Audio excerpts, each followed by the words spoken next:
Saint Anthony, or Fernando Antonio de Bulhos, was born in Lisbon, Portugal, on August 15, 1180. Yes, 1180. It was long believed that the saint had been born in 1191, but during the celebration of the 750th anniversary of Saint Anthony's death in 1981, the Vatican authorized a scientific exhumation of his remains.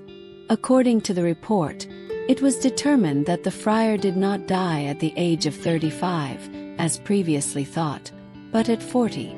Since the date of his death is widely documented, the most likely hypothesis is that he was born years earlier, probably in the late 1180s. Coming from a noble and wealthy family, he was the only child of Martinho de Bulhos, an officer in the army of King Afonso, and Teresa Tavera. Fernando enjoyed studying and preferred a more secluded life.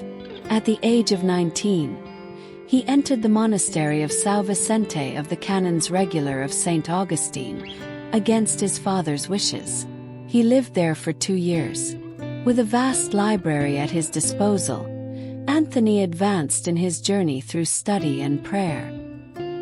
He was later transferred to Coimbra, an important center of learning in Portugal, where he stayed for 10 years. In Coimbra, he was ordained a priest. Soon, the gift of his eloquent speech became evident in the young Augustinian priest. He possessed knowledge and a remarkable ability to preach. In Coimbra, Father Anthony met the Franciscan friars and became inspired by the fervor and radicality with which they lived the gospel, especially when they traveled to convert Muslims in Morocco, Africa.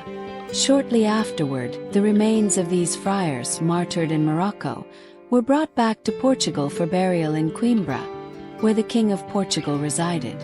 On this occasion, Saint Anthony felt a deep desire to evangelize Morocco and imitate the martyrs.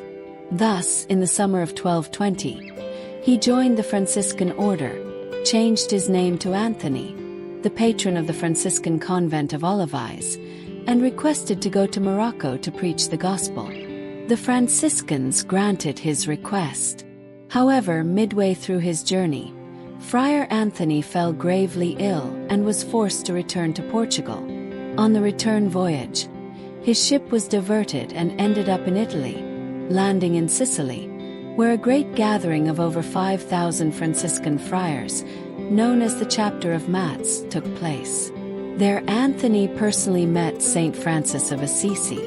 The hand of God had guided him down a different path. After meeting Saint Francis, Friar Anthony spent 15 months as a hermit on Mount Paulo.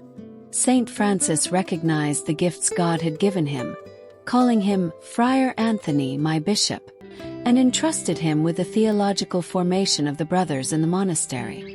It didn't take long for Anthony to reveal himself as an exceptional orator and preacher. In September 1221, during a sermon in Forli for the ordination of Franciscan and Dominican priests, he astonished the provincial and left everyone in awe. As a result, the provincial tasked him with apostolic action against heretics in the Romagna region and northern Italy, where he became an extraordinary popular preacher.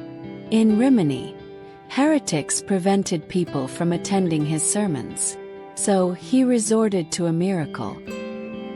He went to the Adriatic coast and began preaching to the fish, which gathered in large numbers, poking their heads out of the water. This miracle swept through the city with enthusiasm, shaming the heretics. After a few years as an itinerant friar, Saint Francis appointed him by letter as the first reader of theology of the order. However, this role as a theology teacher for the Franciscans in Bologna was short-lived, as the Pope mobilized all Dominican and Franciscan preachers to combat the Albigensian heresy in France. Consequently, Anthony spent 3 years teaching, preaching, and performing miracles in southern France: Montpellier, Toulouse, Le Puy, Bourges, Arles, and Limoges. As the custodian of the Limoges convent, he traveled to Assisi to attend the general chapter of the order, convened by Friar Elias on May 30, 1227. During this chapter, He was elected Provincial of Romagna, a position he held successfully until 1230. In 1229, he went to live with his Franciscan brothers near Padua, in the Arcella convent in Camposampiero. Pope Gregory IX, impressed by Friar Anthony's intelligence and eloquence, called him the Ark of the Testament. He had an irresistible power with words, and Saint Francis named him the first reader of theology of the order. Subsequently, Francis sent him to study theology to teach his students and preach even more effectively. At times, more than 30,000 people gathered to hear him preach, and many miracles occurred. After Saint Francis's death, Anthony was sent to Rome to present the rule of the Order of Saint Francis to the Pope. Saint Anthony, like many priests of the Middle Ages, left behind numerous writings that edify the faithful and draw them closer to Jesus Christ. Through his preaching, he helped combat the Cathar and Albigensian sects, which adhered to a false doctrine of poverty. In addition to being an outstanding preacher, Saint Anthony spent hours in the confessional ministering to the faithful. In other words, he lived intensely what he preached, truly embodying the gospel. Saint Anthony lived by preaching the word, hearing confessions, serving the poorest and most vulnerable in society, and collaborating fully with his Franciscan brothers. Protector of lost things, protector of marriages, protector of the poor. He is the saint of miracles. He performed many miracles during his lifetime. During his sermons in squares and churches, many blind, deaf, lame, and sick people were healed. He wrote the sermons, treatises on Lent, and the Gospels, which are printed in 2 large volumes of his works. In Camposampiero, Saint Anthony dedicated himself to writing sermons for the feasts of great saints and every Sunday of the year at the request of the Cardinal of Ostia. He continued to go out to preach, such as during Lent, until his death from malignant dropsy, congestive heart failure. Saint Anthony died in Padua, Italy, on June 13, 1231. For this reason, he is also known as Saint Anthony of Padua. Before passing away at the gates of Padua, Saint Anthony said, "O glorious Virgin who stands above the stars." And he added, "I see my Lord." Then he passed away. The children of the city immediately ran out to spread the news. "The saint is dead." In Lisbon, the church bells began ringing on their own, and only later did the people learn of the saint's death. He is also called Saint Anthony of Lisbon, as it is his city of origin. Such was the impact of his death and the numerous miracles attributed to him that, 11 months later, he was canonized by Pope Gregory IX in the Cathedral of Spoleto on May 30, 1232, in the fastest canonization process in church history.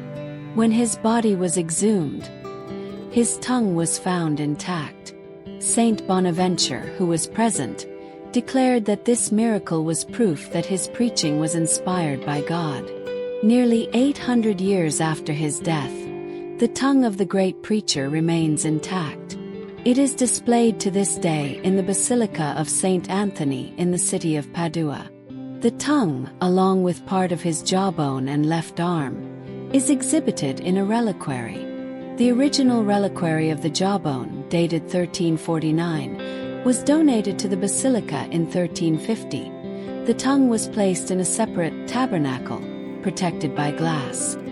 Today, the relics of Saint Anthony that remain in Padua, visited annually by approximately 5 million people, making the temple one of the most visited in the Catholic faith, are displayed in the Treasury Chapel of the Basilica. In 1934, he was declared the patron saint of Portugal. In 1946, he was proclaimed a doctor of the Church by Pope Pius XII. Saint Anthony faced resistance from heretics who refused to listen to him. Inspired by God, he went to the river's mouth and began preaching to the fish, which gathered in great numbers, small and large in disarray. Turning to them, Saint Anthony urged them to praise God for all the blessings they had received. Amazed by the fishes' reverence, he declared that they honored God more than the heretics did. This miracle drew the townspeople and the heretics, who, impressed, asked Saint Anthony to preach to them as well. His preaching converted many heretics and strengthened the faith of the believers, leading to the conversion of the entire city. One of Saint Anthony's most famous miracles is the apparition of the child Jesus. During a moment of deep prayer, the saint had a vision of the child Jesus appearing in his arms. This vision is often depicted in images and statues of Saint Anthony, symbolizing his purity and profound connection with Christ. During a sermon on the Eucharist, a man challenged him, saying, "I will believe that Christ is present in the consecrated host when my donkey kneels before it." Saint Anthony accepted the challenge. The donkey was kept without food for 3 days. On the appointed day, in front of a monstrance with the Blessed Sacrament, the hungry donkey ignored the food offered by its owner and knelt before the Eucharist. Some heretics attempted to poison Saint Anthony by inviting him to a meal under the pretense of discussing faith. During the encounter, they served him a dish laced with deadly poison. God revealed the trap before the saint touched the food, and he rebuked the heretics for their betrayal. Cynically, they admitted their plan, claiming they wanted to test whether Saint Anthony was truly a disciple of Christ, as mentioned in the Gospel. Saint Anthony then made the sign of the cross and ate the poisoned dish without suffering any harm, leaving the heretics bewildered and impressed. Prayer to Saint Anthony.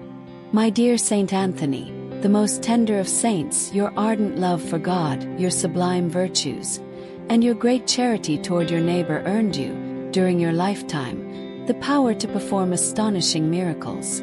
Nothing was impossible for you except to lack compassion for those in need of your effective intercession. To you we turn, imploring you to obtain for us the special grace we ask for at this moment. O kind and holy wonder-worker, whose heart was always full of sympathy for humanity, whisper our prayers to the child Jesus, who so loved to rest in your arms. One word from you will obtain for us the favors we seek.